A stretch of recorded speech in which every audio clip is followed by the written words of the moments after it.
At Sax.com, it's easy to find your new vibe. Dive into the Western trend with gold cowboy boots from Stod, or go full 90s throwback with platforms from Prada. You can shop Sax.com for everything on your agenda, whether it's a breezy Zimmerman dress for a garden party or a bright Chloe blazer for brunch. Find inspiration for your new vibe every day at Sax.com. Shout out to Claritin for supporting this episode and providing us with samples. My family is an allergy family, and one thing I can always count on is that somebody has the Claritin.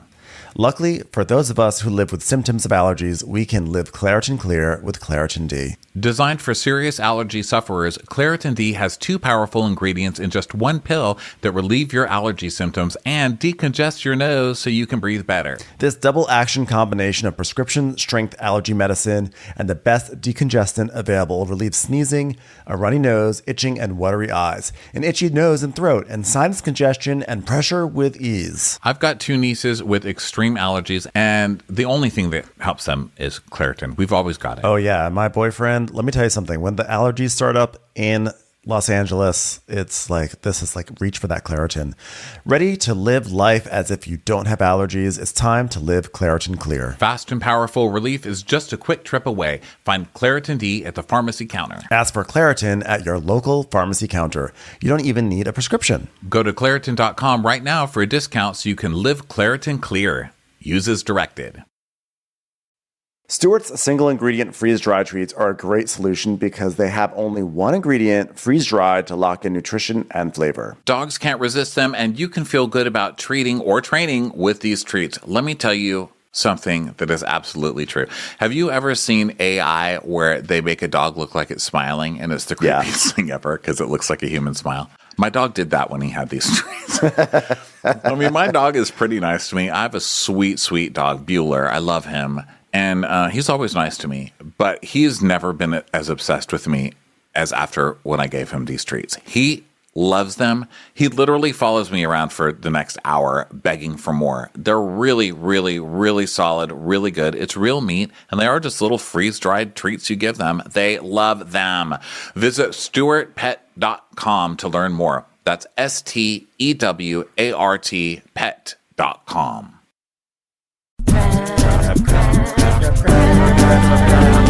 Watch what crappens. Who cares what happens when there's so much that crappens? Watch what crappens. Who cares what happens when there's so much that crappens? Well, hello, and welcome to What Crappens.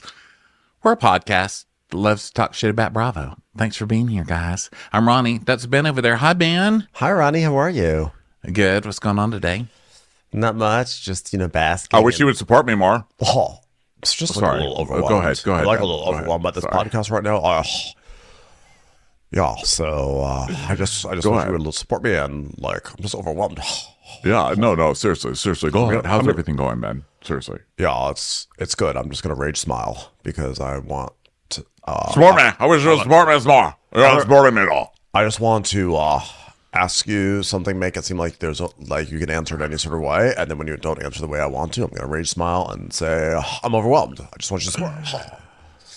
Oh, good. What a mess. Okay, welcome to Summer House, episode 812. The episode where, I don't know, the guys just are terrible. I know. For a moment, I actually had like a moment where I thought, well, Kyle and Amanda have gotten back on track. It's funny how they always start the season so badly, but by the end, they actually sort of seem okay. But then, sure enough, disaster strikes. Now, before we get into that, just want a reminder, in 2 weeks, we're going to Europe next week, but the show is in 2 weeks. We've got Birmingham, and we've also got Dublin going on for our European shows. They're going to be so fun. London is sold out. For the stuff that we're going to cover, though, in London, we're going to recap the Amsterdam episode of Real Housewives of Beverly Hills, where Rinna and Kim have their big fight. And that one's called Amsterdam from season 5. And then in Dublin, we're going to recap, of course, Real Housewives of Orange County in Ireland. We're going to do the episode where Tamara hyperventilates in the van. I forget what I forget what episode number that is offhand. And then in Birmingham, we are going to do Vicky being transported out of a hotel in Iceland with a towel on her face. So go check that out. The details are on our social media. That's what we'll be covering. And we can't wait to see all of you guys at our shows. Yeah. We're going to have so much fun. We're excited. Ben's already got his packing cubes coming. So cubes watch are out. being filled. Watch out, Europa.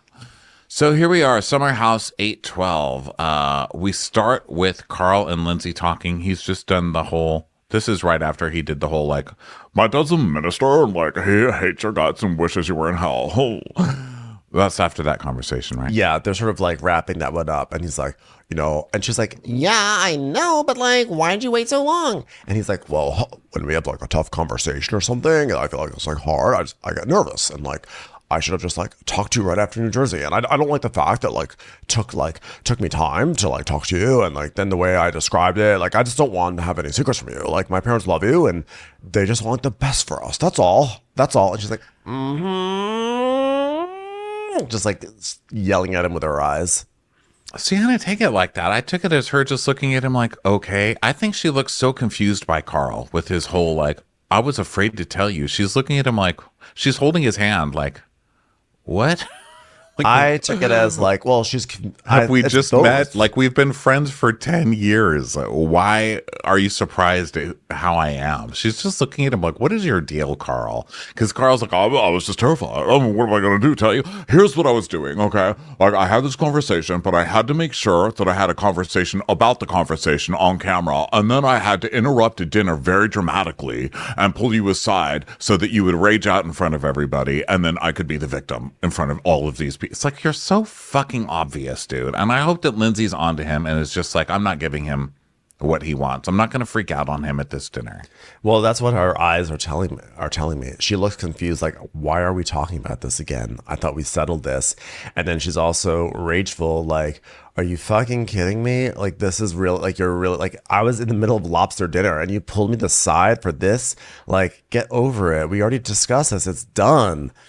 So then Danielle at the table, back at the table, is like, Amanda, could you give us like a little bit of deets? I can spill the tea about what you guys were talking about. And Amanda's like, I don't want to talk about it because I didn't like when my shit was talked about. Amanda, you're like the biggest gossip in this house. Come on, I know. Tell everyone. Anyway, why don't you ask someone else since you don't want to talk to me about it, but only other people, Danielle? So then we cut back to Carl, and Carl's like, oh, my mom told me at the bridal shower, you guys had a nice chat, right? You had a nice chat at the bridal shower? And she goes, yeah, and I'm clear on that, babe. We don't need to, like, beat horses here, okay? It's like, I'm not beating a horse. I'm just letting you know. Yeah, that's when his mask starts to slip because he does that smile, like he's like, you fucking bitch. Like, that's what he does. He's like, he gives that rage smile when he's like, when he is really angry. He says things to be like, no, I'm really nice and supportive, but the rage smile shows that he's like, as furious as she is. And so he's like, I think he's just always constantly fucking her and fucking with her and poking her, and she's just not doing what he wants. And he starts breaking this episode because he's not getting what he wants. And so he's like, okay, I'm going to up my game then. If you're not going to rage out in front of everybody, I'll start poking you more, Yeah, because this is and I'll start visibly getting pissed. This is the best response that he could want. Based on what he was saying, based on how he was like freaking out in the bedroom last week, like, this is a great response. This is Lindsay saying like, no, it's cool. Like, I get it. I'm fine. Like, don't worry about it. And so she goes, but we're through that conversation. And he goes, I know that, but I also care because I want to help and hug you and give you the support you need. Notice that I'm giving you support now. So when I ask for support tomorrow, you are forced to give it to me. And that's all that comes from. Because I care. I care about you. She's like, okay. And he goes, I love you. She goes, okay. Mwah. Can we go back to dinner, please? Love you too. And so he's just like, oh, well, I guess we're just going to go back to dinner then. Wow.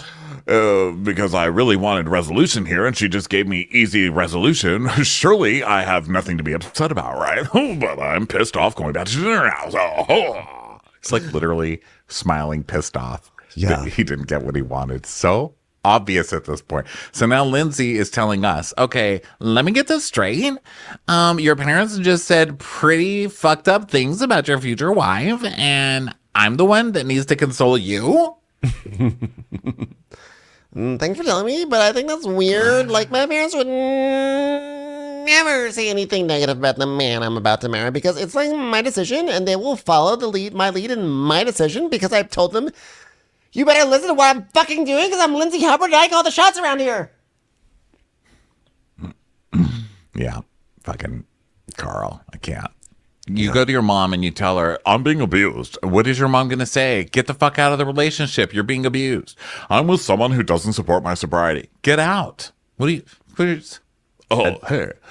breaking news. My mom reacted to something that I told her, which was totally slanted my way. So, meanwhile, outside, Kyle's like, well, I'm a New Englander, so I love lobster. And then Amanda just promptly spits her lobster out of her mouth. She's like, I hate lobster now.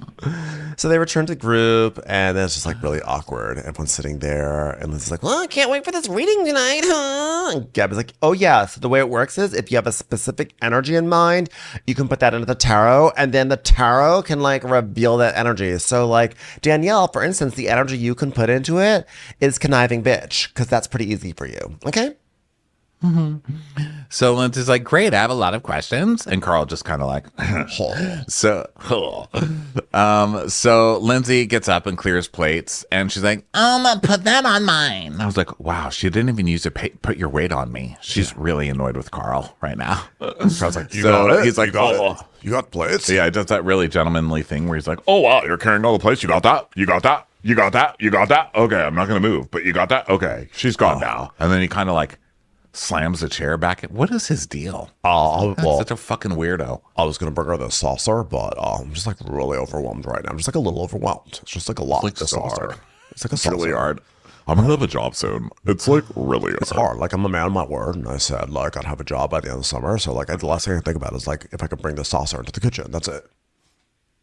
So now it's just a few people at the table and Jesse's sad, and Paige sees, and she asks him if he's okay, and he's telling us, like, typically it's not in my nature to be vulnerable and sad, but, he talks about his finding something on his nut and being afraid that the cancer came back, which is obviously terrifying. Yeah. So then Gabby asks if Carl is good, and Carl's like, oh, I'm better. I just, like, had a mini meltdown in my head because, like, I'm overwhelmed, Like, I've got so much in my head. Like, I'm just overwhelmed by a lot at the moment. You know what I mean? It's like a lot. It's like so much.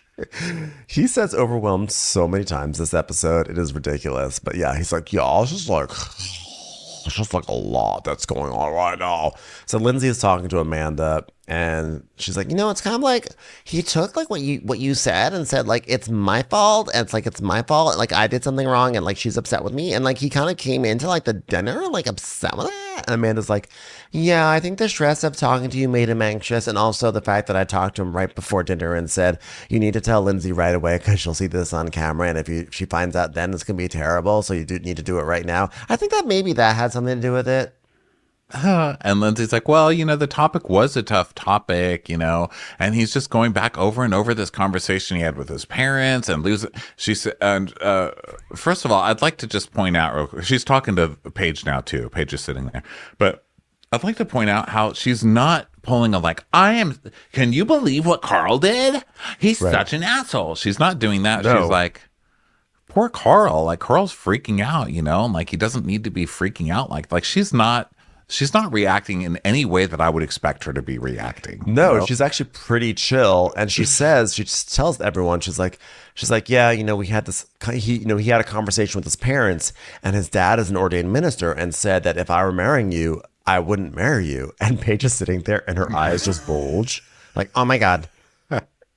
Command S, I am saving this moment. I'm sending this mental moment to Craig. We were texting. I took a photo of Paige's reaction because it was so funny. Let's see if I can actually get it to bookmark for chicken. Yeah, she was like, yeah, like no subtlety at all. She's like, oh my God, wait, I wasn't even expecting a piece of juicy gossip to land in my lap like this. It just like fell out of nowhere. Like I'm #blessed right now. So Amanda's like, yeah, but Carl also was just like, that's your opinion. Like, he didn't necessarily agree with him. He was just like, that's your opinion. And Lindsay's like, yeah, but that's why you don't run to your dad with all of your problems. Because if I told my dad every time we fought, my dad would be like, don't get married. Like, I mean, come on. Like, she's like, I mean, he came into the conversation hot and he was defensive, but I think it's just because he didn't want me to be upset with him, right? And Paige is like, okay, well, let's get our charts read. I cannot wait to see the slaughter that's about to happen over that one. Come on.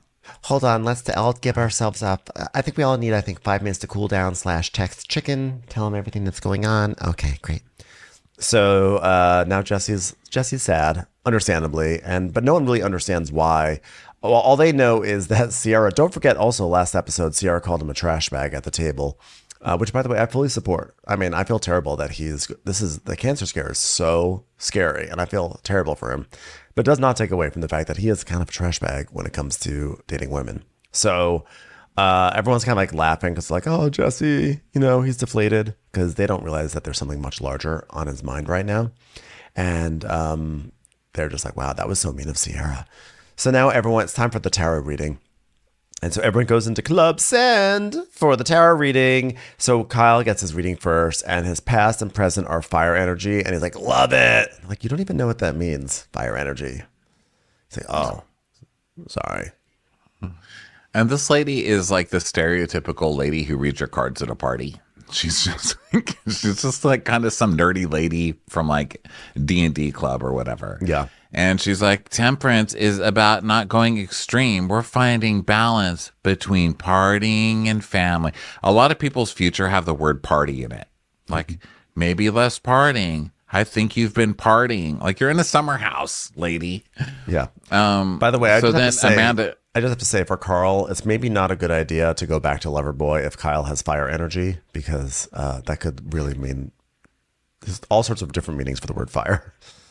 So then Amanda gets the death card and she's like, does that symbolize bikinis for big boobed people? And she's like, no, you are digging up roots and you want to plant your own and deciding how that looks for you. Not saying that I'm making this stuff up, but really this could apply to anyone. Let's be honest. And Lindsay gets a 7 of swords, and Alyssa's like, yeah, everybody was expecting about 7 of these in Carl's chest today after that conversation, but they didn't get it. Now these are 7 very confused swords. Are you going to poison him? What are you going to do? Nothing. Are you going to wait till he's asleep and suffocate him with the pillow? Nothing. Who are you, Lindsay Albert? Who are you? Bring back my Lindsay. I need to see Lindsay throwing his shit out on the lawn. Like, who is this? You've changed too much. Go back.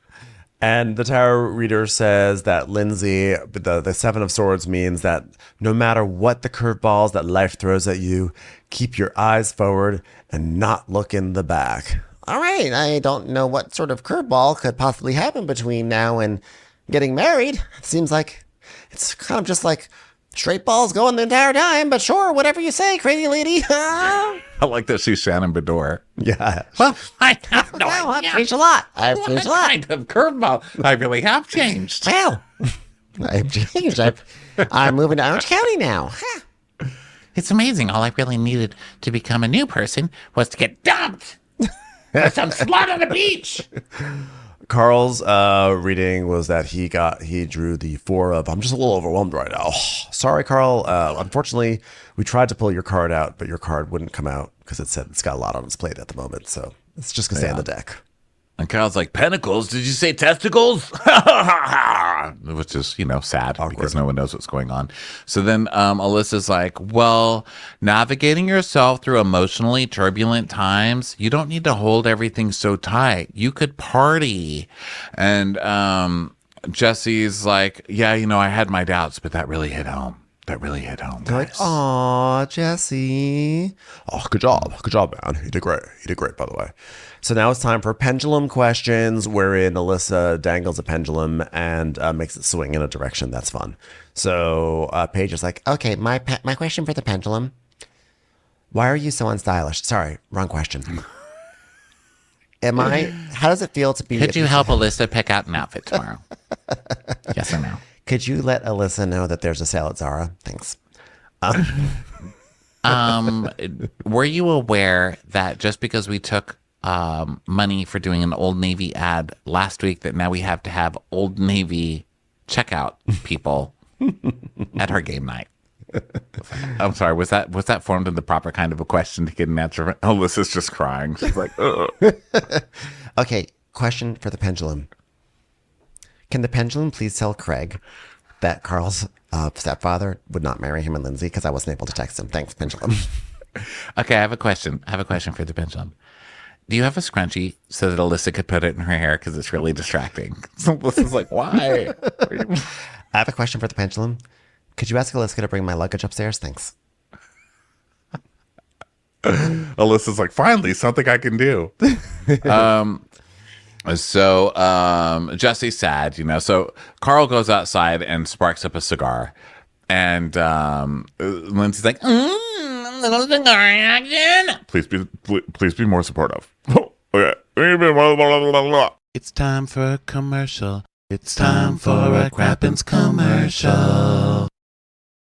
Hungry Root is the easiest way to eat healthy. They send you fresh, high-quality groceries, simple recipes, and essential supplements. It's like your personal assistant for healthy living. So you take a fun, short quiz, and Hungry Root will get to know your personal health goals, what you like to eat, and more. And then they'll build you a personalized cart with all your grocery needs for the week and give you delicious recipe recommendations to put those groceries to use. Each order is fully customizable, so you can take their suggestions or choose anything you want.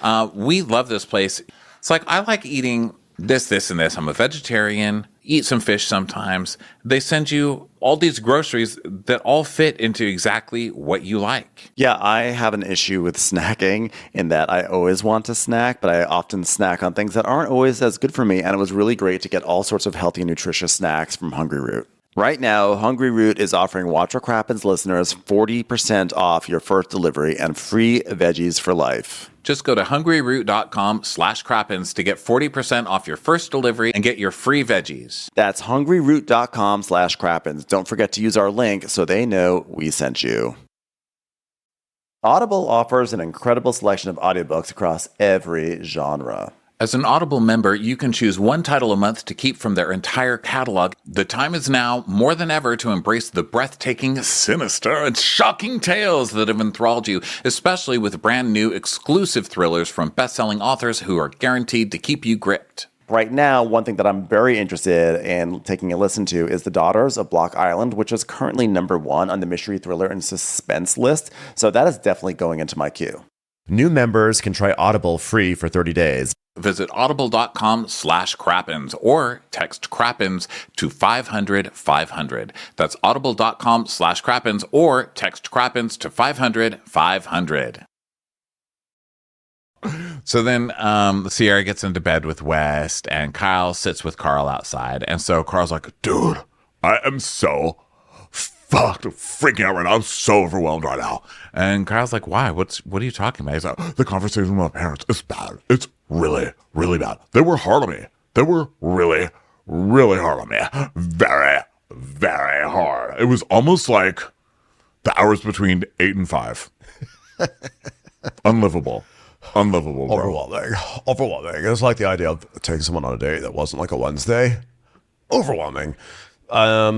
So here's Carl, who just professed to Lindsay that he wants to be deeply honest with her, and he wants to share everything. And now he's revealing a different tone, a different truth, and a different story now to Kyle. And Kyle's like, listen, friend to friend. Oh, wait. Listen, underminer to friend. You got to give me the full picture. There are times this summer where I just feel like you're sugarcoating things. Oh, I'm not really eating sugar right now. I'm trying to go to Barry's a lot. Yeah, well, it's an expression. And you're basically trying to soften the blow and like, oh, I'm not doing blow right now either way. Yeah, another expression. Anyway, you had this heart to heart with your mom and Lou, you know? It's like, well, it wasn't a heart to heart. It's more like, I don't know. They just were like, do you want to do this? And like, is this what you want to do for the rest of your life? Like, you know, do you want to be with this awful, awful person? Do you want to wake up in the morning and see her eyes staring daggers at you? Do you want to be with this like shrill personality? Do you want to be with this person who Lou cannot stand? Like something like that, you know? Oh, I'm overwhelmed. Yeah, and he says that they're concerned that the volatility will cause him to go off the deep end, and that's certainly what happened with his brother, you know? And I mean, I do think that they're right in that regard. Like, you're sober, it's hard enough to make this big of a change and to be around people who are drinking. And you don't need all this drama if you're trying to be so. Just break up. Just Right. fucking break up. But what do you need Lou to actually show up and break up with fucking Lindsay for you, Carl? Just man up, for fuck's sake. Yeah. I mean, his parents are right. Like this is not, we've all been saying, we all know this is not a good match, but it's also, there's something about this Carl saying like, this is like what happened to my brother. You're kind of implying like Lindsay's going to literally kill you. And I'm not being callous about what happened to the brother, but that's kind of the message he's putting out there, which I was like, well, dude. So Kyle's like, there are times where like you need to put yourself first. And it's your mental health, it's your happiness, your career. And like you let the anxiety get the best of you today. I can see it. I'm glad you talked to Lindsay, but holy shit. Don't bottle things up unless it's Loverboy and you can sell it. Non-alc. That's the future, man. Yeah, and Carl's like, yeah, Carl has an incredible relationship with his mom, and so she's concerned. That says everything I need to know about it. Carl's mom is worried about it, and they're close. I mean, they're like really, really close. So. Yeah. Still, though, Carl's just like, I don't know. I just feel like, ugh, you know. Well, She's reacting to what he's saying. It's just so annoying. And Kyle knows that. Kyle's so fucking annoying. Kyle was the one last year who's like, Carl can't even fucking show up to work with his laptop because he's fucking coked out. I stick up for him all the time. Yeah. Throwing fits about Carl, being way worse about Carl than Lindsay is. And now Kyle's sitting here like, oh yeah, you know, the ultimate villain, Lindsay. Even Carl's mom is standing up for Carl. Like, yeah, duh, it's Carl's mom. He's never liked anybody that Carl's dated. You know, not that she's really got that bad of a picker. I'll go ahead and say that part as well in her defense. Mm-hmm. So anyway, people are turning off lights and going to bed. It's bedtime. So Carl goes to bed and kisses Lindsay on the forehead and she's like, oh my God, your hands are so cold. Did you put them in the freezer? Please be more supportive of my hands. That would be great. Sorry, just like my hands are like a little overwhelmed right now. So now it's the next morning, and Carl kisses Lindsay and goes off to Barry's with the guys. Hey, we're going to Barry's. And then, how could you ever marry somebody that wakes you up every morning like this? I think I'm going to go to Barry's. Fuck off. Just fucking go. You're really going to wake me up? You're going to kiss me on the forehead and stare at my closed eyes and tell me that you're going to just get the fuck out of here. I would appreciate the kiss on the forehead before you go out, but I don't necessarily need to know about Barry's. She wasn't awake. She was asleep. I would kill you if you disrupted my sleep to talk about the exercise you're going to do. Well, Danielle and Lindsay and everyone else get their revenge because they all decide to go get bagels. And so it's just Paige and Amanda left in the house alone. And Paige is like, everyone left except for us. This is like literally the best day ever. So Paige is like, what a night. Wow. I loved having the astrologer, finding out that things are way more dysfunctional between Carl and Lindsay than I ever imagined. Wow. It was just like, I just felt like a thrill. It was like I can barely even remember last night because I was just so deeply happy. It was so amazing spending time with that astrologer, and she gave us her gift. And then we told her she was a terrible dresser, which is our gift. So 3 of blouses. Yeah. That's the card I pulled for her. 3 of blouses. Please get at least 3. What was the astrologer's name again? Was it Laura or was it Ashley? So Amanda's just like, you know what? Like that reader, like she was really on target. Like she could have not have said it like more plainly. It was exactly what I've been thinking about, like, which is that I want to do something for myself. I want to do my own thing. And like, I just keep on thinking about like, what would it be? What would the name be? Would there be guacamole involved? How much could I say, Kyle, at employee meetings? Like, it's just like, there's a whole world of opportunity in front of me. So then Kyle brings in a latte to Amanda, and Paige is like, what am I? Chopped liver? Jeez, what am I, an Alyssa? Is she still here? Did she overhear that? I can say it louder. So then Amanda's like, what, you bring 1 coffee and no food? What kind of monster are you, Kyle? So everyone's back from Barry's. Carl's a little late because he stayed to talk to someone who's like really big in the non-alc business. Yeah. But he's back. Hi, babes. Hi. Whoa. Hold on. You just like slow it down. I'm a little overwhelmed. This doorway. It's pretty intense right now. Okay, I'm in the house. Okay, I got through it. Okay, thanks. And so he's telling us, Yeah, Wusol's a retailer that only sells non-alcoholic products. But it's called Wusa? Is that what it's called? You know, Is it I wheat thought it was products? Wusa, but then I thought maybe it's called Wunsan or Wansan. I mean, I don't know, because Wusa was Yeah, I what think it was Gigi the did. I thought it was the name of a person, but Wusa is the name of Gigi's weed company. Right. I meant to go back and Sauce. change that, but I couldn't tell. I didn't have Well, I'm not captions bitching on. at you. I was just curious because now I'm like, oh, is this weed drinks? That's what Well, I thought surely he too. would have said that. But later in the episode, it did not sound like Wusa. It sounded like Wansan or Wunsan or Wansan. Oh yeah, from memory, I just thought it was a guy's name. But anyway, he's like, yeah, they only sell non-alcoholic products, and I want to focus on that. You know, I want to focus on the sober industry. You know, I want to give back, but I also want my partner to be brought into that. You know, she's had concerns. Like she says, you're pigeonholing yourself. Okay. Did she? Because we heard her say that the sober bar is a stupid idea because she doesn't want brick or mortar.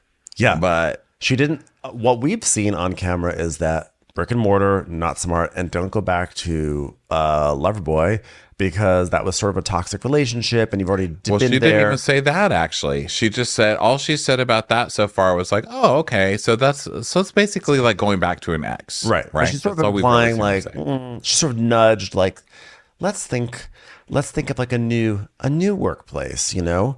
But he has interpreted that, as far as we can tell, as like, oh well, she doesn't support me. So Lindsay, meanwhile, enters the kitchen in a bucket hat and a sports bra, and Paige is like, "You literally look like our mom right now. Like, really, like you're basically like the Alyssa of our cast. Is she still here?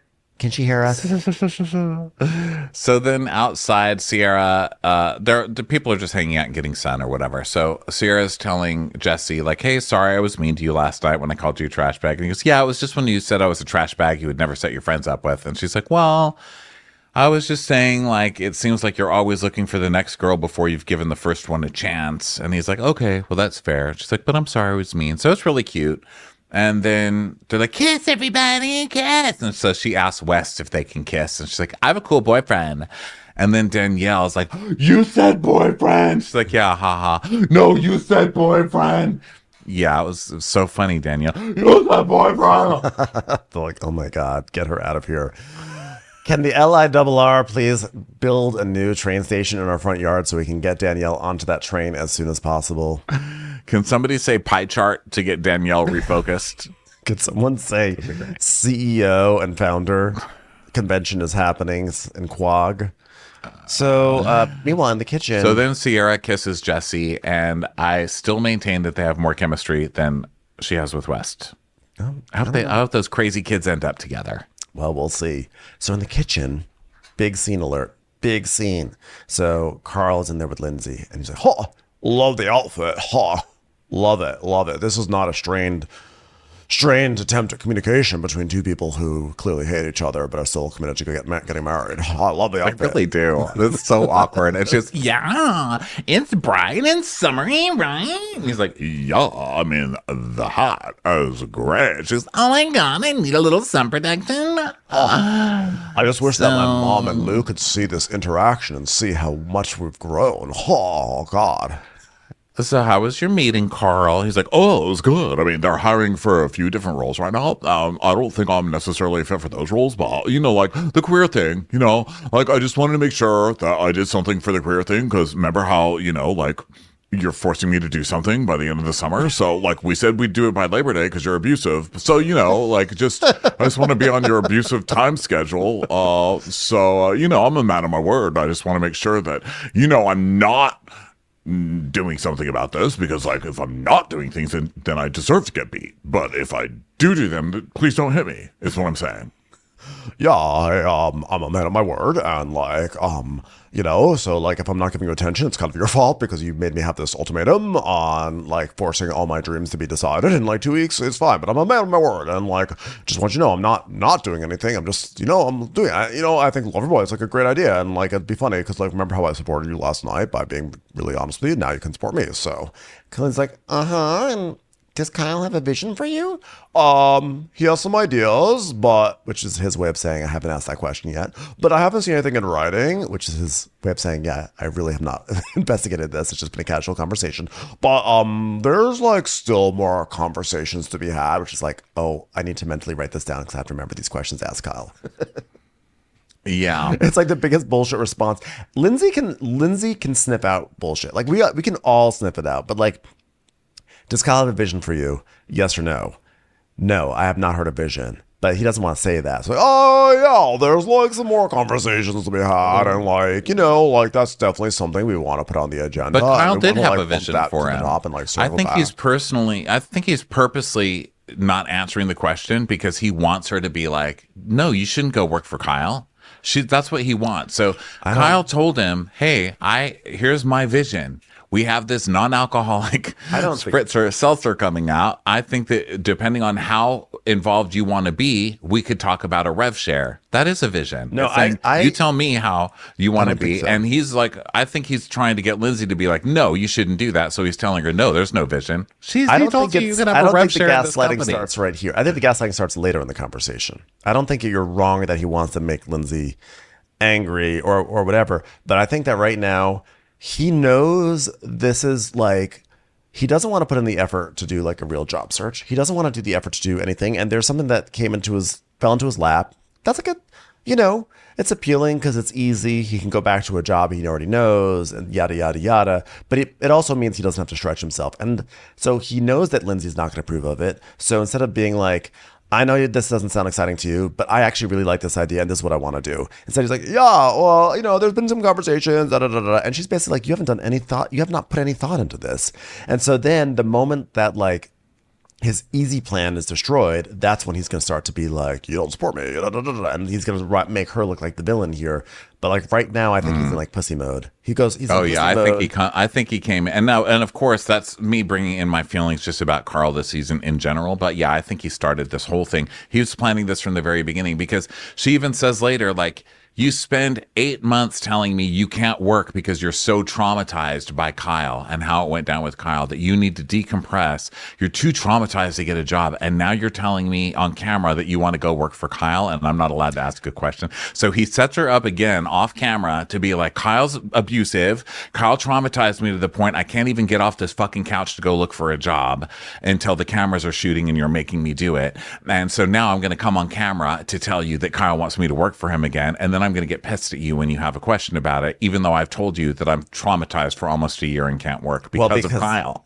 Yeah. Well, I mean, obviously he wants to go back to Kyle because like he hates working. He's gotten like fired every season. And so working for Loverboy, he hated it because he actually had to work. And so then he's like, I'm traumatized. I need to leave. So he leaves. But now the idea of actually trying to find a new job is actually even worse than the idea of just actually working. So he's like, oh, actually, I think I want to go back there. So Carl's like, I mean, like, by the way, they show a flashback to 3 weeks ago of Kyle being like, hey, you want to do this? You want to work on this non-alc? We can do a rev share. And I was like, how has someone aged so much in 3 weeks? Like Carl 3 weeks ago looked like a baby. And I'm like, what happened? These 3 weeks have been tough on Carl. Yeah, he's going through it for sure. So he's like, well, I mean, if you'd asked me 7 months ago, would I work with Kyle again? I would have said no, but like, it's compelling and interesting to potentially have this new product. So compelling that it's been 3 weeks that this offer came up and I still haven't talked to you about it. Yeah. Isn't that compelling? I mean, it's just like obvious.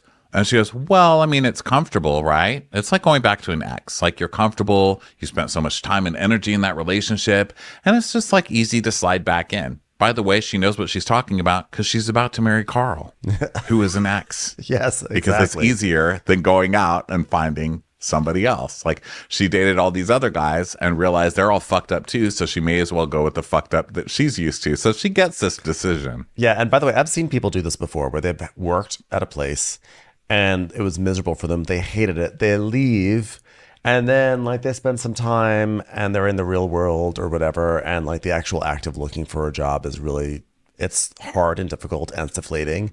And so then their old boss is like, well, I'll come back and it'll be better this time. Like, you know what? I think it is better. I feel like I've grown. I think I can handle it now. And they go back and they're just as miserable. And I think Lindsay's recognizing that that's what's happening here. So Carl's like, no, now, well, you know, now I've had some separation from it and like some time. And I kind of feel like Kyle and I are in a better place. And I feel like there's an opportunity just like staring me right in the face with a company that I was like a massive part of. Like I was the one that would take pictures and it'd be like on Instagram. It was like a huge part of the company. And like, you know, as you saw last night, there's like a lot going on. I'm feeling a little overwhelmed in general. And I'm just like trying to think of this as an opportunity and like what it means for my career and all that. I'm just like overwhelmed. And she's like, okay. And he's like, yeah, I just want your support and your well, she says, is there anything I can take off your plate? And he goes, Like to make it easier? Because you keep saying you're overwhelmed. So what can I do to help you? And By the way, not bitching at him even a little bit. Like, Yeah. I'm not even getting a tone of it. She's just like, okay, well, what can I Yeah. do to help you to take stuff off your plate? Because you're overwhelmed, so you can focus on what you need to do career-wise. And he's like, oh, I just want your support and your positivity. like he gives this look like, look at you not being supportive of me right now with this wonderful choice that I came to because it was the only thing I felt like researching. And so she's like, I'm just asking questions. I'm just giving you my opinion. He goes, oh, can you listen for a second? I'm like not even expressing my opinion right now. Oh, could you like listen to me for a second? Yes. I have felt at times, even in the last 8 months when I've like not been working full time, that I have brought up different things that I'm interested in and excited about and like not necessarily getting the support and excitement. And I get like more critique and then like, and questioning. I'm like, well, And this is where she's like, well, I'm not a yes person and I'm realistic. And you've been telling me that for 8 months you've been decompressing because you're so traumatized by Loverboy. It was so difficult and tumultuous. And now, of course, I'm going to ask you if that's right for you on an emotional level to get back in that. Like, this makes total sense to me. Of course it does. But Carl's like, well, the devil's advocate sometimes to me comes across as you shouldn't do that. Carl, okay. why is it Go okay to for a your fucking mom? job interview. What have you done? You've done nothing. You met somebody with a non-alcoholic beer and went for what is this, Sunday now? What are we on, Saturday? You went to a Saturday meeting with someone in the Hamptons to talk about soda? Get the fuck out of here, Carl. Give me a break. Why is Lou allowed to be a devil's advocate, but Lindsay can't be? So she's like, well, if you don't want me to ask those questions, that's not a problem. If that's coming across to you as like not being supportive, oh, well, now you're being defensive. It's just like, it's like impossible. It's like literally impossible to pitch a really bad idea to you and have you not support me 100%. She's like, he goes, I'm clearly gifted in sales. Could you show me one sliver of evidence that you're good in sales? Because I've literally seen none. And we've seen you on this show for a decade. I know. She's like, yeah, no, you were very gifted in sales. I know that. Yeah, I'm very successful in sales. Why are you convincing me of that? It's like not even a question. Like, I feel like you're getting angry. And this is the first time where Lindsay this season has said, you're being angry right now, where she's actually correct. In the past, she's just gaslit Carl. But in this case, she's right. He is angry. And he's angry because he doesn't want to be faced with the inadequacy of his own bad decisions. So she's like, what do you need from me, Carl? And he's like, I need you to be excited and pumped about these incredible opportunities you have in front of me. Like, my best friend offering me a soda because people come to celebrity viewings. Kyle's asking you to do this because what they were fighting about, I think last year, was Carl's like, I'm going from town to town to sell these Loverboy things. And I'm not just selling them. These are personal appearance fees that I should be getting. I should be getting $5,000 for just showing up to this place because I'm a celebrity and they're using me as a celebrity to sell Loverboy. Right. And Kyle's like, fuck that. Fuck this guy for asking for shit when he shows up coked out of his mind or whatever. Right. So now Kyle's like, now I'm losing money. I've lost over $1 million this year, and I need a celebrity back because no one wants to buy Loverboy unless there's celebrity viewings attached. So now he's going to get Carl back. Can we stop pretending that you actually made any fucking effort or that Kyle wants you for any other reason than you are currently on TV? Yeah, and again, let's not forget that when Carl was like, I just feel like I'm undervalued, Kyle was like, okay, well, write a proposal about what you would like. And let's try to like adjust this. And then he never wrote it. Remember? Yeah. So This makes me so I'm gonna bitey. shake It this makes me dongle. bitey. I'm shaking this dongle in my hand. I'm so angry. So and I've still got Mama's Beer Cheese Instagram up in front of me because that's what we were talking about on the Valley. And I'm just getting pissed off at all of this terrible entrepreneurship. Commercials. Here comes one right now. The CDC estimates that approximately 96 million American adults, more than 1 in 3, have prediabetes. Of those with prediabetes, more than 80% don't even know they have it.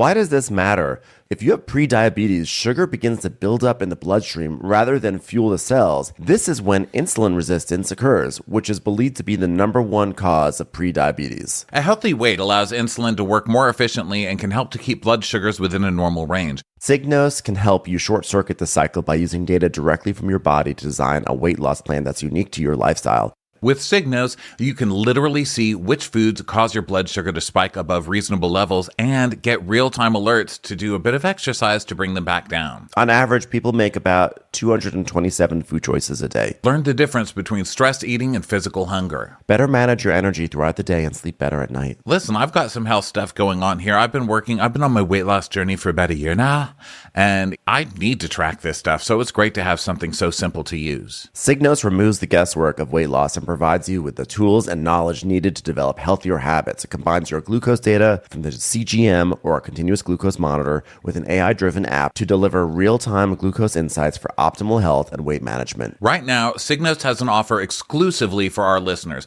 Go to signos.com, that's SIGNOS.com,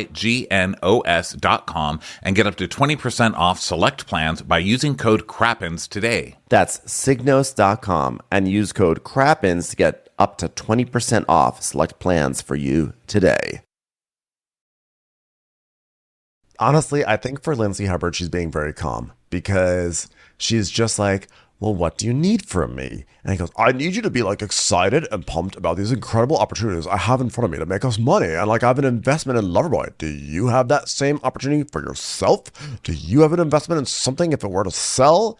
And I was shocked that Lindsay did not go raging out. Like what the fuck? She just was like, hey. And he's like, Carl's introduced me to this product and he needs help with it.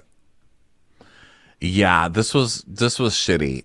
This well, was also not like, cool. don't, I mean, all she's she's doing is saying, "What do you need? What can I do? Like, what can I do to help you?" He's like, "How dare you? You have nothing. You've got nothing. You've got nothing going on. Like, what are you talking about?" But also, like, don't make it seem like you want her input on something that you've already decided on. Like, he's clearly decided that this is what he wants to do, and he should just say, "I'm going to do this. I know the risks. I thought about the risks. I know that it was a toxic environment. I believe that it's going to be different now. I think this is a product that means a lot to me. And if it's bad, I will leave." I think right, that, like, Lindsay wants to see a plan. he was prepared to do that. I don't think he was prepared to do that. But I think that's what he came in there like, this is what I'm doing. You don't have a job. But she's not giving him that. She's just like, well, what do you need from me? Okay, well, you're going to work for Kyle. Like, okay, what do you want me to say right now? Lindsay wants to see from her mate someone who is like ambitious and organized, thinks about things, anticipates issues, just has their shit together, right? And so Carl likes to play the role, but he actually is not doing it. He's just like, yeah, well, I thought about it, and like, I think this will be a good opportunity. And she's like, what about the risks? What about this? What about that? And he like did not anticipate anything. And now he's flustered. And I was like, oh, fuck you. And he's going to make it seem like she's the bad one for not supporting him when he was the one who's just like half-assing this. And like, this is just not the person for Lindsay. I mean, it was so funny every time we just sort of come to that conclusion as if they haven't already broken up. But it's just like, to me, it's like, it drives me nuts that he's going to try to make her seem like the bad guy here. Like, she's so unsupportive when he was the one who's just like, doing this half-assed, high schooler approach to getting an internship. Yeah, so she's like, okay, well, it sounds like you're leaning towards making a decision to work with Loverboy then, right? And he goes, oh, well, I mean, it's very compelling, but I don't want to upset you. She goes, oh, it's not upsetting me. There it is. That's your stuff, Ronnie, right there. I don't want to upset you. That's to me where it's like going really into the gas. Yeah, he's not getting what he wants is what I'm seeing. And she's like, well, that's not upsetting me, but I'm going to ask you, I'm going to ask you questions, Carl. It's my job as your partner to bring up what you bring up to me. And so I'm glad she said that, because she's like, you're the one who's brought up all these problems with Kyle. So, of course, if you tell me that, I've got to tell you that when you say you're walking back into the lion's den. Like, yeah. Fuck, dude? And she goes, I'm not always going to be like, yeah. And he goes, I'm not asking for that. Like, you literally just asked for nothing but support. And yeah. She goes, I'm not critiquing you. It's literally just putting everything on the table because that's what's real. And I don't think it's fair that, don't make this about you now. You made it about her. You made it about her when you said she's not supportive over and over, and then accused her of being upset when she wasn't upset for trying to support you. You fuck. This guy is the worst. My theory is, to clarify, I feel like your theory was that he entered this conversation with the intent to gaslight her. My theory is that he entered this conversation to pitch this shitty idea. And when he didn't get what he wanted, he then switched into gaslight mode, which is why he says, don't make this about you now. Like, you're the victim in this. She literally didn't even say that. She literally didn't even say. That's why I think he's starting it, because I think he started it because he's not getting the reaction he wanted. He was expecting this whole season. He's been coming in expecting Lindsay to have a fucking fit about everything. And after week 2, that wasn't happening. So he keeps pushing her and she's not doing it, but he's acting like she is still. Like, he's going and reacting to the rest of the house. Like, Lindsay just got so upset with me. And Lindsay treats me this way. And Lindsay's not supportive of anything, when Lindsay's not doing anything that he's accusing her of doing. So I think he's going into these purposely. He already knows he's going to break up with her at this point. I think he's coming in purposely having these conversations with her to set her off, and she's not being set off, but he's still reacting like she has been set off and using the same lines that he can. It's like when you practice for a fight and it just doesn't go the same way, but you're still using those like fake slams you made up in your head. And I think that's what he's doing. And it's just like, oh, it's so awkward. Anytime you see me driving in traffic, everyone just know I'm having an amazing argument where I'm totally winning. No, but I think so. Again, like my interpretation is that, like, I guess it's so funny. I love that we're arguing over like subtle interpretations of what Carl was doing, where we largely agree. But my interpretation is that, like, I don't feel like he came into the summer trying to like, oh, I'm just going to gaslight Lindsay and make her look terrible. But I do think that he came in with the idea of like, I want to test her. I'm going to put her in these tests and see how she passes the tests. And if she doesn't pass the tests, like, it proves, but the tests make her go crazy, right?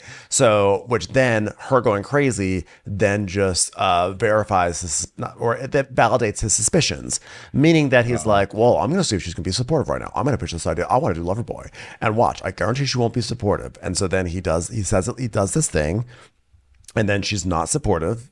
And then he's like, see, it's just as I suspected.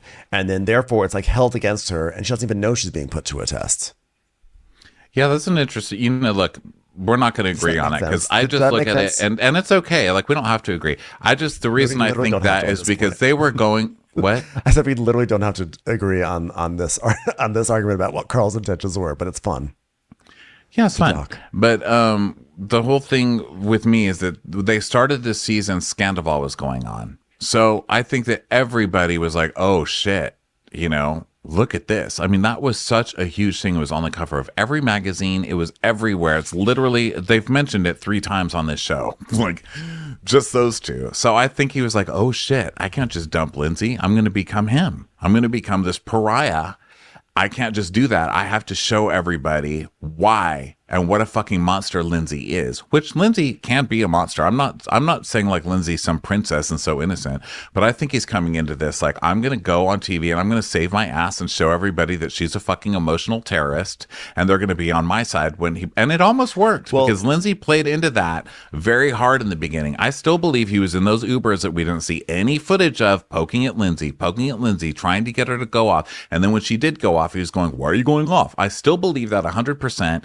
And now she's stopped. It's like she got a hold of herself and was like, he's fucking with me. I'm going to stop letting him fuck with me. And now she's not giving you the response. And we're seeing him visibly spin out of control now that he's not getting this response that he wants from Lindsay. And it's just cracking me up. I just see like one big fuckboy douchebag gaslighting narcissist being completely foiled at every turn. And I love it. Yeah. I mean, I definitely do believe that Carl, because he's like conflict avoidant, that he is definitely been positioning himself like to not be the bad guy when he eventually dumps her. I think he knows this isn't going to work out. He wants to dump her. We see it from the top of the season. He wants to dump her, but he doesn't want to be the bad guy. He doesn't want to be. Actually, I think the way that Scandival really affected is that I think he doesn't want to be Sandoval. I don't think he wants to get the bad press and be the right. Like, that's what I'm saying. Okay, so I do think that the way it's impacted is not like, I thought you were saying like, oh, Sandoval. But it doesn't matter what I thought you said. It's clarified now. The point is, he doesn't want to be the bad guy, and so he is going to try to like position. And so I fully believe he's trying to position. I think my thing is, I don't think it's quite as conspiratorial as like every one of these situations is like, I'm going to have this conversation to make her look bad. But I think what happens is he has these conversations, and then when when there's conflict, that's when he goes into the mode of like, okay, I'm gonna just be like the good guy here. I'm gonna make her seem like the wild one. I'm gonna be the good guy, and then everyone will understand me. So it's just like a real subtlety that we're arguing over, which is what's always happens on this show. Well, I mean, the main difference I can see between our two arguments is you have a general belief that Carl's a decent person and that he's not coming into this as a total villain trying to just gaslight for no reason. I don't. I think Carl's an asshole. And I think Carl he was out of this a long time, and he does not give a shit about this person at all. Because if he did, he wouldn't be acting. He wouldn't be purposely villainizing somebody to make himself look better. You don't do that to somebody that you like. And I think that when he brought his parents on, that's the ultimate. And when he's naming his brother and his brother's death and comparing Lindsay to like, this dress is what killed my brother. You know, when he's doing stuff like that, that's putting someone in a certain light. You just don't do that to people that you like or you have any modicum of respect for. So I don't know that he's like a total villain and like, I'm going to just fuck this person over for no reason. I just think he's an absolutely weak person. I think he's weak, and he doesn't want to look bad to America, and so he's gonna throw Lindsay under the bus so that he can be a huge victim and everything. And I just think that makes him a fucking terrible human being. Like, I hope she's never friends with this asshole again, because this guy's just a shithead. Well, I agree. I think that he is a shithead. I think he's weak. He didn't know he dove into a relationship thinking it was going to solve his problems. He dove into it thinking that it was going to make him a big boy. He was going to be an adult. He was going to get a job. He's going to do all these things. And then none of that really panned out. And on top of that, now he's left realizing this is not the relationship he wants to be in, but he doesn't want to break up with her. He's in too deep and he's conflict avoidant. And I do agree that he is happy to create situations where she looks like the one who is chaotic and unhinged, and then he's just like, oh, I'm just trying to keep it all together, guys. So I do agree that he's trying to do that. I just I don't think that like in a conversation like this, he is like, I'm going to take Lindsay in there and try to make her look like look crazy. I think that I do. I think he brought her in because he wants to test her, to be like, let's see if she supports me. Because if she doesn't pass this test, at this point. If she doesn't pass this test, that will prove that she doesn't support me, and everyone will see that, and then I can dump her. But I don't think he's saying I'm going to bring her in here to make her look crazy. I think it's. Oh yeah, I do, because I think he's done with her. I don't think there's any test. Done. I think he's already done. So what's there to test? Like, he's already decided he's leaving her. He's just setting up the stage to leave her. So I don't think there's any test here. I think he's already completely done. So he's just like, let's make her look like a bitch on my way out. But you know what? We don't agree. And you know what? Something else, we never agree on Summer House. But it's also, this is one of the more inconsequential. This is a constant thing with us, is we agree pretty much on every show. But this one, we never do. And it's so interesting. This is such an inconsequential thing to disagree on. It's literally like we agree on 95% of this relationship, and we're just more like, sports. Did he come into this discussion to make her look crazy, or did he come into this discussion to, I guess it's more like, I think he came into the discussion to be like, this is, I feel like it was performative to show that he was a big boy. And he wanted to test her to see, like, well, like, let's see America. Let's see if she follow. Let's see. How about maybe it's not a test? How about he put her on trial with America? He's like, let's see. I'm being a big boy. Let's see if she. Yeah, but why do you put somebody on trial? You're prosecuting them. That's literally what putting them on trial is. Yourself. Maybe not. Then he would feel like he was on trial and defending him. If you're putting someone on trial, maybe not trial. Look, I get what you're saying. I get what you're saying. I just don't. We're just on a different page about it. That's okay. We don't have to agree. I see what you're saying. I just don't give Carl that much credit. I think in general, I'm just a more cynical person than you are. Obviously, I mean, I think that's obvious, and I think you have more goodwill and hope in humanity than I do. And I think that's good. I would never want to change that about you. I love that about you. I don't think he came in with good intentions. I just don't think he came in with purely like as malicious intentions as I feel like you're proposing. Well, I think they were malicious, but I think they were malicious out of babyish reasons. I don't think he's like a mustache twirling villain. I just think he's a pussy. I have a revision. Which I guess I shouldn't say. The more we talk about this, the more I'm just going to get myself in trouble. I'm sorry I called someone a pussy, okay? I feel like Carl is very performative, and he cares a lot about what America thinks. And I think this was a moment where he wanted to cosplay as someone on a real job search, doing like really trying to find his career, whatever. And he wanted to show like, yeah, I've got this job, this lineup. I think it's really good. Look, America, look at me. I'm the mature one. I've got my shit together. And so it kind of like, it feeds into what you're saying. Sorry, I just hit my mic. It feeds into what you're saying. And that like, it's not, I guess in my mind, it's not that he is actively trying to make comes into the conversation to make Lindsay look bad. I think he comes into the conversation trying to make himself look really good. And so he's like, look at me. I'm getting my shit together. Lindsay gave me an ultimatum, which we can all agree was totally irrational and not something you would do to someone that you love. But I rose to the challenge and I did it and I figured it out. And she's like, no, you didn't. And that's when he's like, well, fuck you. You're the one who's like, you're unhinged right now because you're not supporting me in this moment and you're making me look bad in front of America. Yeah. But don't you think he had some idea that she was going to be like, Kyle, the one that you told me you were in the fetal position from no, he did traumatizing know. you? Well, he did know, which is why he tiptoed around it. Because he's like, let me see if I can kind of like finesse this. He says he's so good at sales, he can't even sell this job to his wife, his future wife. Yeah, no kidding. That's exactly right. So anyway, let's go on with this. So they're still in this conversation, right? So he's like, she's like, I'm not going to just yes everything and say yes to everything, Carl. And goes, well, I'm not asking for that. She goes, yeah, but I'm not critiquing you. I'm just putting everything on the table because that's real, you know? And he's like, oh, now you're the victim. She goes, well, I'm not the victim. Now I'm going to go cry. So thanks a lot. Like she finally loses it. But she walks off, right? So he's like, oh, God, now you're going to cry? What is this about you right now? What is this about you? Because, Carl, I'm sitting here trying to be a really good partner to you. Oh, and I'm just asking for more. I'm asking for something different. Yeah, you want me just to say yes? Go for it. Yeah, I do. So now he does admit that that's all he wants. Without asking any questions. I asked you that 10 minutes ago and you couldn't even answer. You said no. So by the way, all he wants is something different, which is why he's going back to Loverboy for the guy who called him a cokehead all season last season. Great. Yeah. hope you enjoy that something different, stupid. Oh, so you're just gonna like walk away? Yeah, you ruined my dinner last night and now you're ruining my pool party. Oh, it was your pool party, your dinner. Just think about how you deliver It's literally shit. terrible. Oh, okay. So now he goes outside, of course, to be like, what a bitch, you know, which we all knew. So the girls it's like the girls are on one side and the guys are on the other side. And so Lindsay's like, I'm asking him how his meeting went this morning with the Wasong guy. And from the jump, he's all defensive because I'm asking all these questions.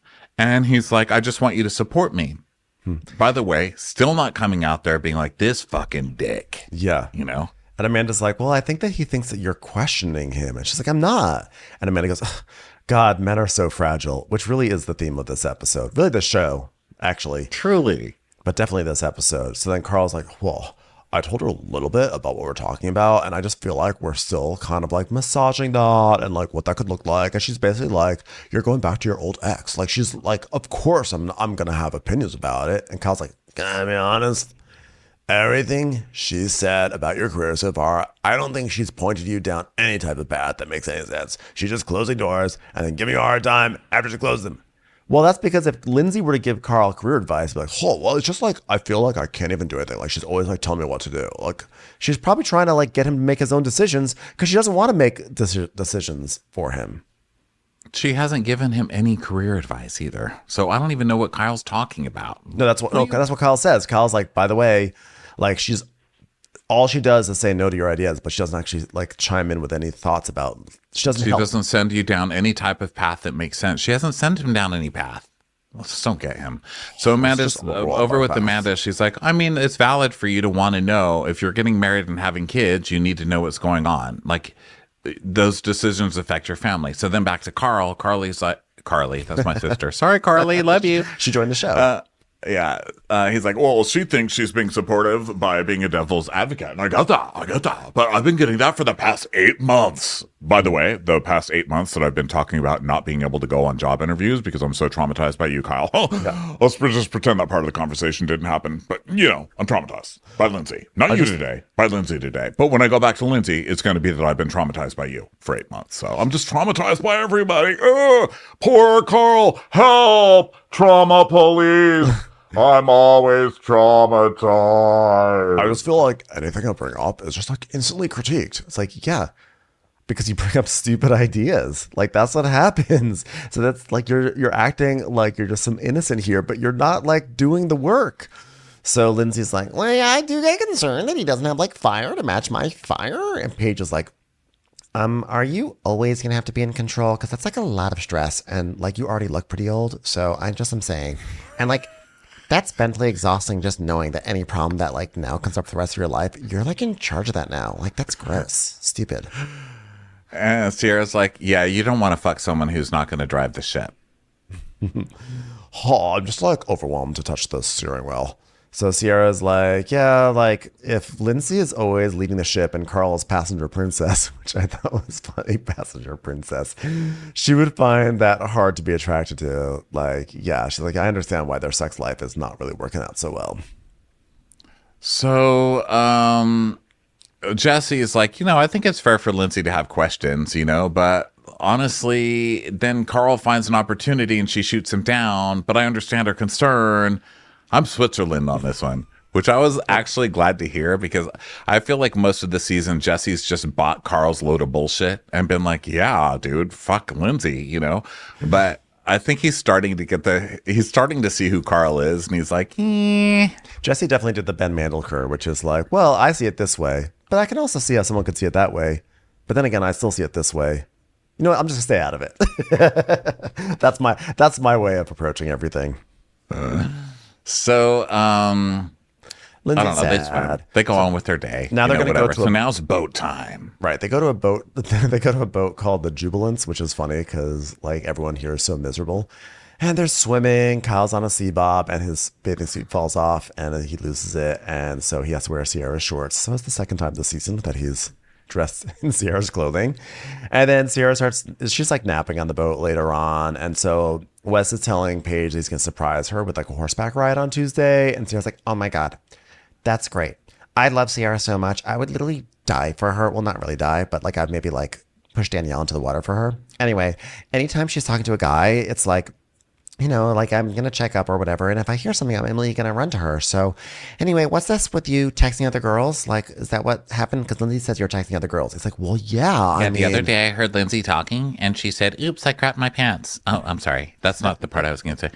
She said, oh, wait, I fell down and I can't get up. Sorry. I'm just coming up with random old things. What did she say? Oh, yeah.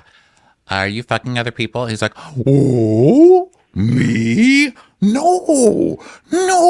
And he starts talking in his good little voice, his good little boy voice. That's a voice we hear on Bravo quite a bit. We've got the Tom Schwartz. We've got the Shep, the good little boy. Yeah. I'm not saying West is anything like those people, but we do get the, what? It's like, no. Texting other people? No. I am optimistic that he is not having sex with anyone outside of Sierra, because also I find the joy of being surprised by a scandal is way more fun than the joy of being right. I love it. It was so fun being shocked by Scandal rather than. I know. You know why? It's because it's so much rarer than that feeling of being right. Exactly.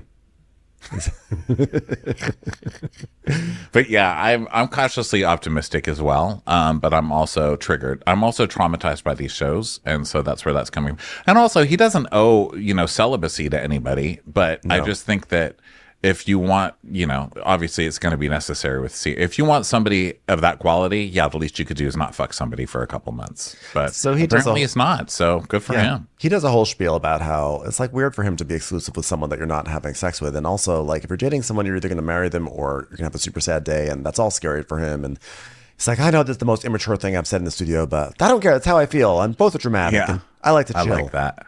I thought that was so cute. And also, you know what else is cute? His new hair. So I don't know.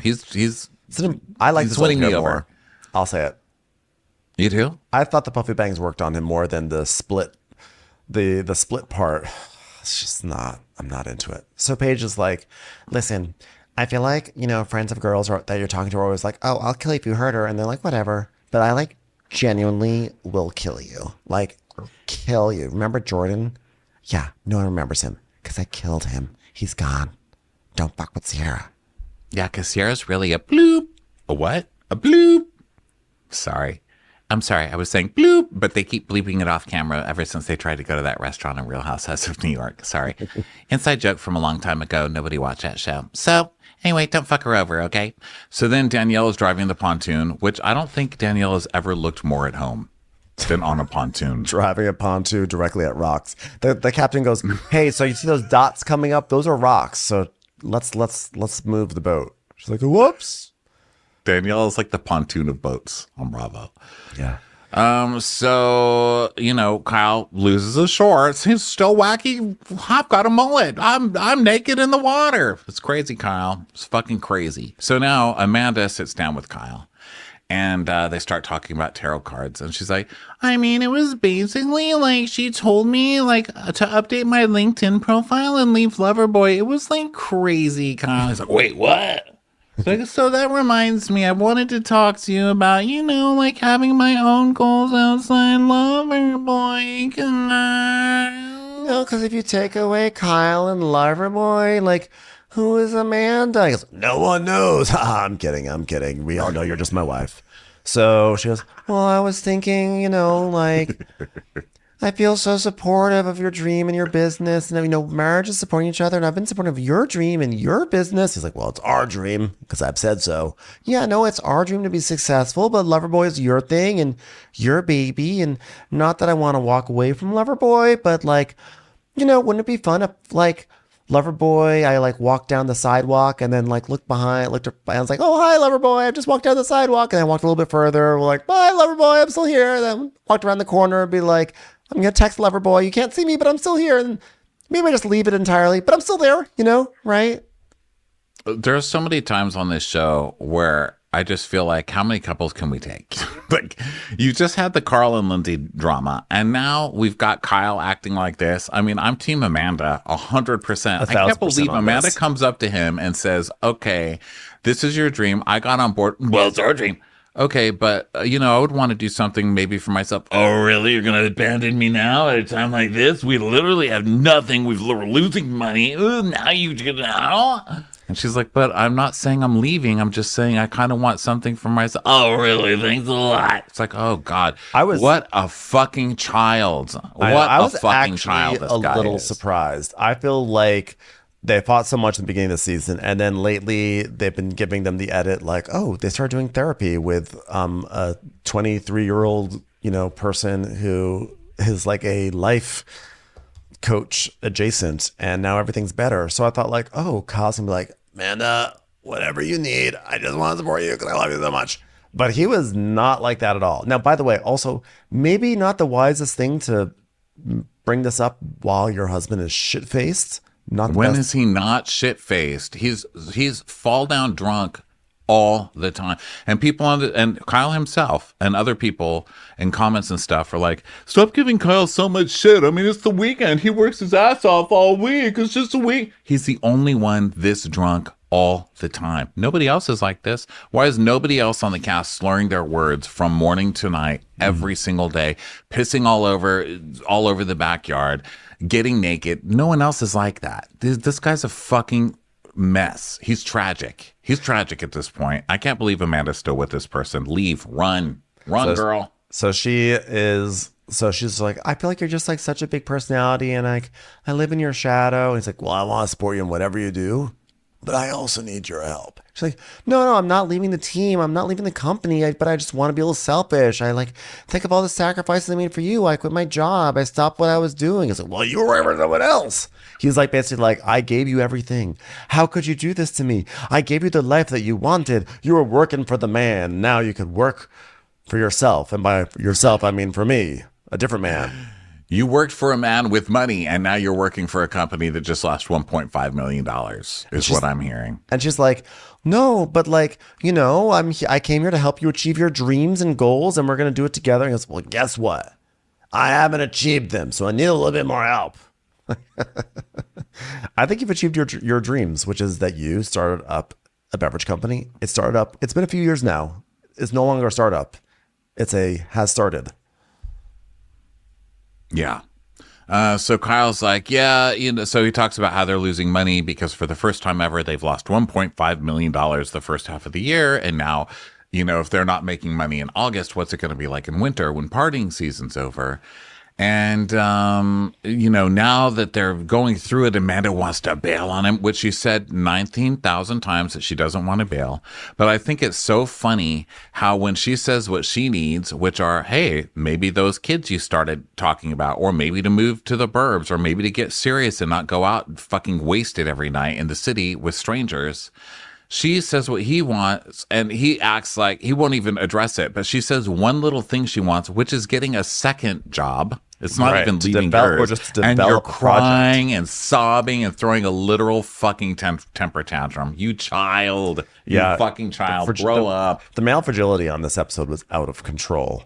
And Kyle's Unbelievable. He's like, and then he's like, I need you more than ever. I need you more than you could ever know. Now look, Amanda's a graphic designer. I envy graphic designers. I think what graphic designers do are so cool. But like, he's acting like Amanda's Photoshop skills is like, without them, this company is going to implode. Like, you just hire a different graphic designer. You can get another graphic designer. It's not the end of the world. And Amanda can consult, and they can say, what do you think about this, Amanda? She'll be like, I like this, maybe adjust this and do something. I don't understand. This is not like we're losing Steve Jobs here. We're not like the company will go on with a different graphic designer. I think he likes having the control of having her there. He's the boss. He can, talk to her how he wants all day. Tell her what to do. Why are you on your phone? Blah blah blah blah blah. Because when he's not drinking, he's super serious. Well, that's the thing. Like, we don't see that side on the show too much because he's always drunk. But when he's not working, he's just very like, all right, we're going to talk about business, right? Ugh. And so I think it's, I don't know, it's threatening to He has him. weird to have- abandonment to think of- issues. He always think of gets, her he doing always gets anything really else weird for with this stuff. anybody else, and then she has a life, and then she has friends, and then she's going out with more people, and then there's other men involved because she's talking to people at work, and I think he's got a lot of control issues. Well, he doesn't that like we don't being see left as much. behind. He doesn't like being left behind. He gets upset when he's missing out on the party. He gets upset when he's missing out on the good times. He doesn't want to be left out. Like, there might be something better. That's his own shit he has to work on. And what's the crazy part, though, is that she says a million times, I am not leaving.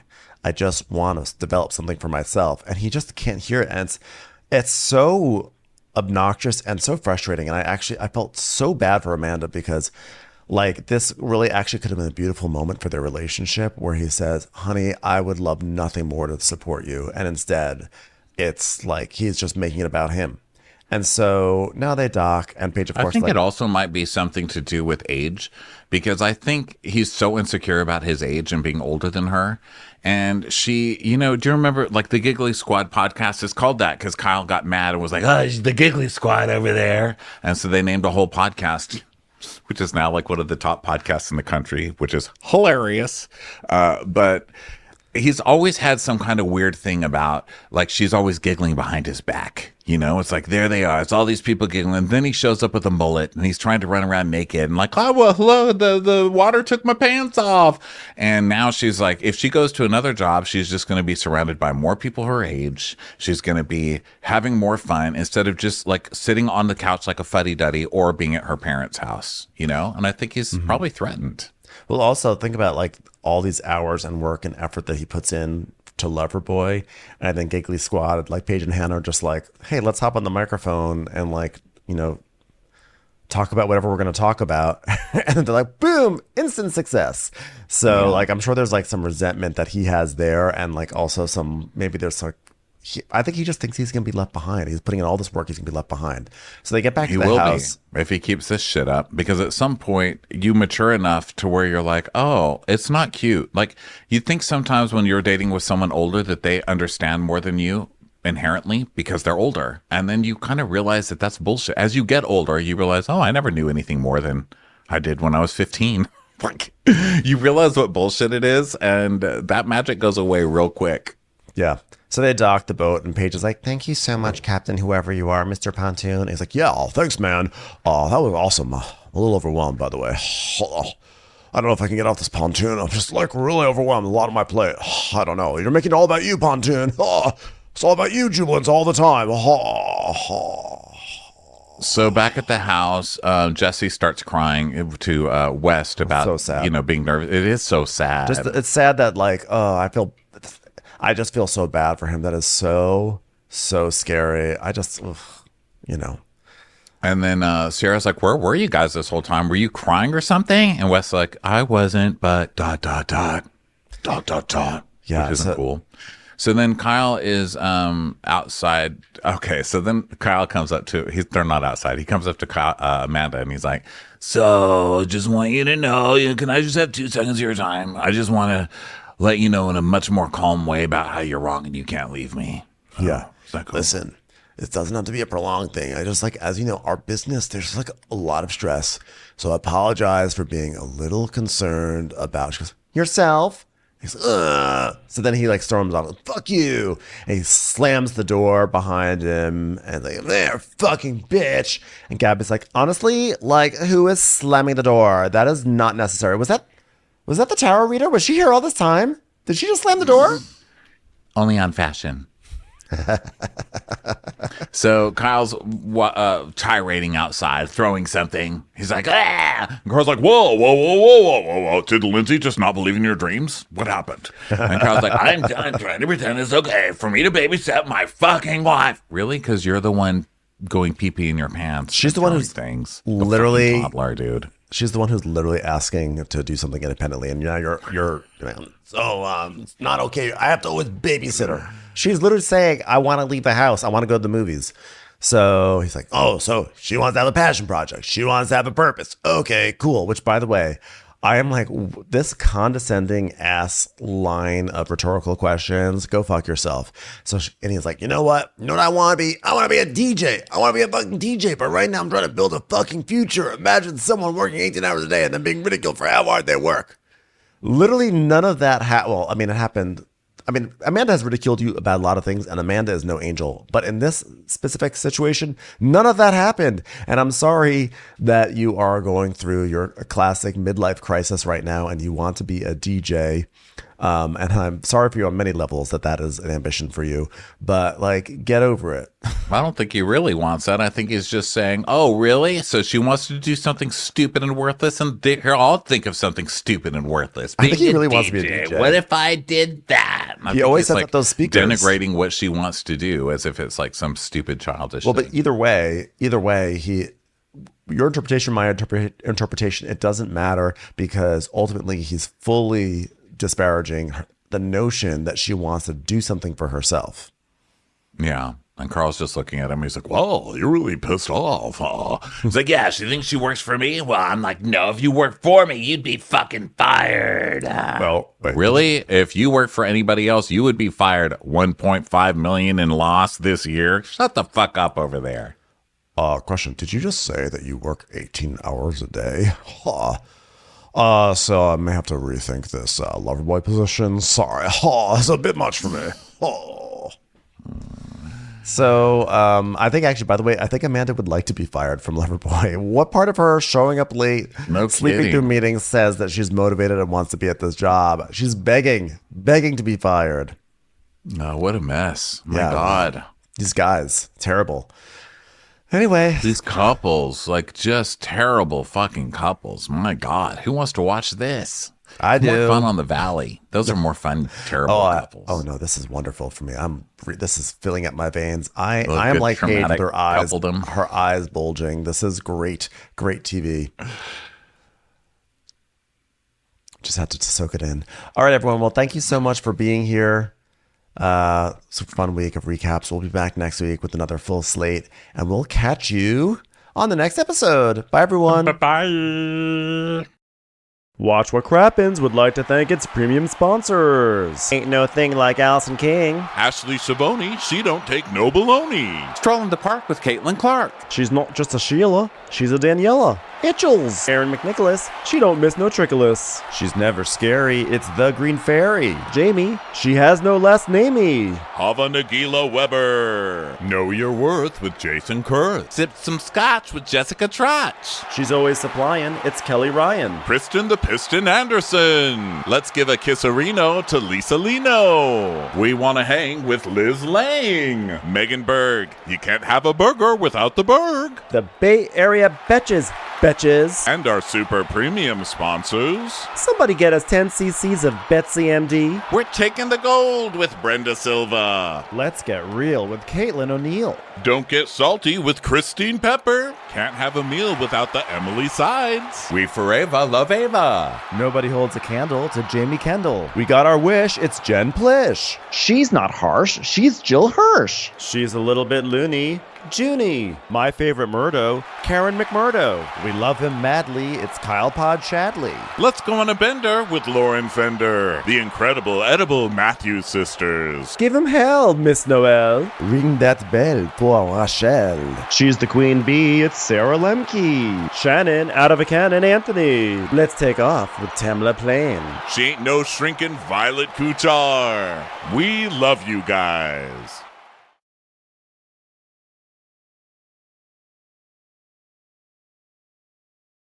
Hey Prime members, you can listen to Watch What Crappens ad-free on Amazon Music. Download the Amazon Music app today. Or you can listen ad-free with Wondery Plus in Apple Podcasts. Before you go, tell us about yourself by completing a short survey at Wondery.com/survey. I'm Elena, an autopsy technician. And I'm Ash, a hairstylist. And we just love swapping stories about all of the morbid things that fascinate us. And if you do too, join us on our podcast, Morbid. It's a safe space to let your weirdo flag fly. On Morbid, we cover dark historical events, sinister science, unnerving paranormal events, and sordid high society murders. We also dive deep into the most notorious crimes in history. Our podcast is grounded in rigorous and painstaking research. We're also not afraid to read a Yeah. We keep it weird because a dash of snark is necessary to get through grotesque true tales of demented minds. So follow Morbid on the Wondery app or wherever you get your podcasts. You can listen to Morbid early and ad-free right now by joining Wondery Plus. I'm Shimol Yai, and I have a new podcast called The Competition. Every year, 50 high school senior girls compete in a massive scholarship competition. I wouldn't say I have an ego problem, but I'm extremely competitive. All of the competitors are used to being the best and the brightest, and they're all vying for a huge cash prize. This will probably be the most intense thing you've ever gone through in your life. I remember that feeling because I was one of them. I lost. But now, I'm coming back as a judge and also a kind of teen girl anthropologist. Because if you want to understand what it's like to be a young woman in America today, the competition's not a bad place to start. Hopefully, no one will die on stage tonight. From Pineapple Street Studios and Wondery, this is The Competition. Follow The Competition on the Wondery app or wherever you get your podcasts. You can listen to The Competition early and ad-free right now by joining Wondery Plus.